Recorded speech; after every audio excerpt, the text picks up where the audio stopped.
Assalamualaikum warahmatullahi wabarakatuh. Qala Allah Ta'ala fi kitabil karim, a'udzu billahi minasyaitonir rajim. Bismillahirrahmanirrahim.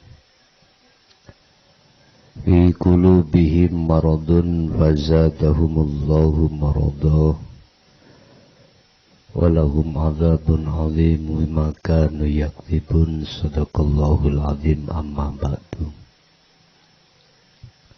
Bapak Ibu hadirin, saudara-saudaraku dimanapun Anda berada, rahimakumullah. Alhamdulillah, dalam kesempatan sore hari ini kita masih diperkenankan Allah bertemu dan bermuajah. Untuk sore hari ini kami akan membahas daripada akibat manakala hati masih teringgapi dengan penyakitnya hati, atau resiko tatkala hati masih berpenyakit. Hal ini sudah dituangkan oleh Allah di dalam surat Al-Baqarah tentang hati yang masih berpenyakit. Di situ akibatnya adalah azab, siksaan yang tidak pernah berhenti. Apa yang dimaksud daripada penyakit di situ, Bapak Ibu? Rasulullah lewat hadis Bukhari mengatakan, ala innal jasadi mudghatan. Dikala di dalam siji jasad itu ada segumpal daging, manakala daging itu rusak, maka rusaklah semua jus-jus yang ada di tubuh tersebut. Tatkala jasad itu, tatkala maksud saya sebuah daging itu mudghatan, segumpal daging itu bagus, maka baguslah seluruhnya. Wahia, yang dimaksud mudghatan itu adalah al-qalbu, hati. Yang dimaksud hati tersebut adalah ruh.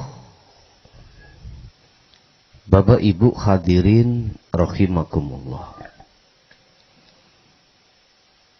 Ketika saat hati teringgapi bahkan penuh dengan penyakitnya hati, maka yang terjadi akibatnya adalah kita mudah untuk menjadi orang munafik. Mudah hati ini berhasud, mudah hati ini riya, mudah hati ini selalu prasangka buruk terhadap Allah. Dan ini yang tidak menjadikan stabilitas temperatur hati terhadap Allah. Segala hal apa yang kita hadapi, hati pasti khauf. Hati selalu khawatir, hati selalu takut, hati selalu merasa mamang dan ragu-ragu. Dan ini memang ditanamkan oleh hawa nafsu pada diri kita masing-masing. Bapak Ibu, dikarenakan hati ini tidak musyahadah pada Allah, dikarenakan hati ini bermusyahadah terhadap selain Allah, maka akibatnya bermunculan penyakit-penyakit yang kami maksud di depan tadi.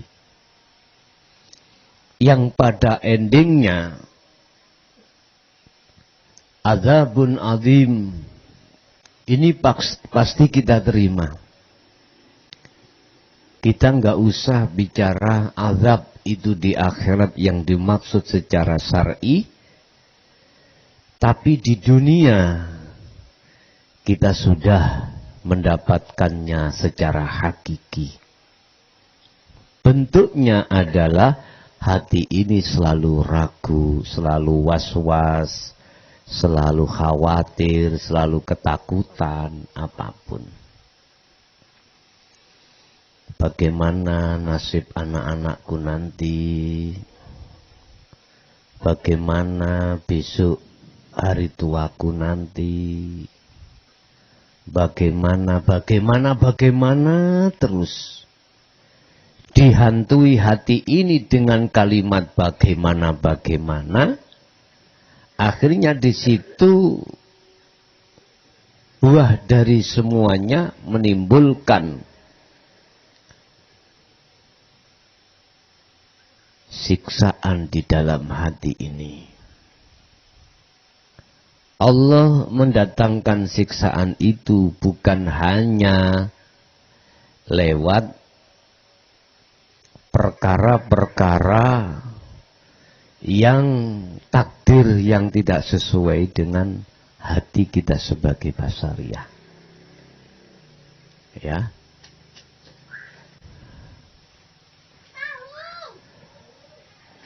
Allah juga mendatangkan terhadap ahli hijab ini juga lewat perkara-perkara yang miturut sifat basariah iki cocok. Apa? Mewahnya satu duniawiyah kita terhadap diri kita. Apakah duniawiyah berbentuk anak, duniawiyah berbentuk suami istri, duniawiyah berbentuk jabatan, kehormatan, duniawiyah berbentuk macam-macam. Semakin Allah memperbesar duniawiyah kita sebagai ahli hijab, itu semata-mata bukanlah satu hidayah. Tetapi inilah yang disebut sebagai istidraj atau pengelulunya Allah. Semakin besar duniawiyah kita, maka siksaan semakin berat. Jadi jangan kau anggap kalau urusan bisnis kita sukses, itu mesti hidayah, belum tentu. Tinggal kita di golongan mana. Kalau di golongan ahli hijab, semuanya itu kesuksesan secara zahir adalah bentuk bertambahnya siksaan dalam hati kita. Akhirnya kita takut atas kehilangan semuanya. Kehilangan semuanya, ketakutan. Akhirnya kita bagaimana cara mengamankan diri supaya hal itu tidak hilang. Bapak Ibu rahimakumullah. Beda dengan ahli syuhud. Apa bentuk yang dihadapkan sukses atau tidak sukses secara zahir bagi ahli syuhud sebagai hidayah. Sebagai petunjuk pengenalan Allah untuk selalu dilihat oleh ahli syuhud tersebut. Sehingga ahli syuhud tidak ada kesempatan hatinya untuk melihat nafsu. atau bermusyahadah terhadap selain Allah. Ahli syuhud hatinya selalu disibukkan untuk ma'rifatullah. Bapak Ibu, kita kembali kepada penyakitnya hati. Fi qulubihim, di dalam beberapa hati kita, iku maradun, ada sebuah penyakit ya. Yang penyakit itu tidak kunjung sembuh, malah bertambah. Maka justru akan menjadikan satu azab yang besar. Nah, penyakit itu Bapak Ibu ditimbulkan karena duniawiyah yang selalu kita bangga-banggakan. Akhirnya muncullah hasud, muncullah riya, muncullah takabur, muncullah sum'ah, muncullah hasud, macam-macam. Dan itu akan endingnya menjadikan hati kita panas, menjadikan azab di dunia ini. Manakala tidak cocok, mesti hati ini sakit. Manakala hati ini sakit, otomatis kita sendiri yang merasakan, bukan orang lain. Karena hasud tertanam di dalam diri kita itulah, Bapak Ibu. Terus apa solusinya kita bisanya terhindar dari itu? Dan manakala sudah merasuk di dalam hati, bagaimana solusinya? Semuanya itu bisa hilang di dalam hati kita. Sering saya katakan, carilah guru akhirat, kemudian Anda nanti akan mendapatkan satu wejangan, yaitu ilmu. Kemudian dengan ilmu itu kita akan diperintahkan untuk berlaku uzlah. Dengan uzlah yang dibantu oleh zikir, itulah nanti sedikit demi sedikit penyakit dalam hati kita akan hilang. Itulah sedikit Bapak Ibu apa yang bisa kami sampaikan. Semoga bermanfaat dan kami akhiri ihdinas siratal mustaqim. Wassalamualaikum warahmatullahi wabarakatuh.